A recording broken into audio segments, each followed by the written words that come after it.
नबी पाक अलैहिस्सलाम ने फरमाया जो दुआ तू किसी के लिए मांगता है अल्लाह पहले तेरे हक में कबूल फरमाता है। ओ भाई दुआ मांगे किसी के लिए, बद्दुआ नहीं करनी, किसी के लिए भी बद्दुआ।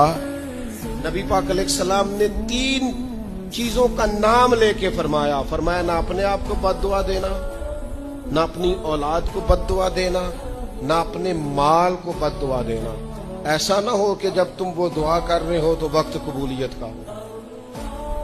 कभी भी अपनी औलाद को, अपने आप को, अपने अमवाल को बद्दुआ ना दो।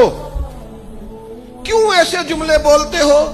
यानी गुस्से और जलाल में भी जब अपने बच्चे के लिए बात करो तो प्यार वाली बात करो। गुस्से में, जलाल में, जज्बातियत में भी बहन भाइयों के लिए, घर वालों के लिए, अपने लिए बात करो तो मोहब्बत वाली बोली बोलो। कभी भी अपने लफ्जों को सख्त न करें।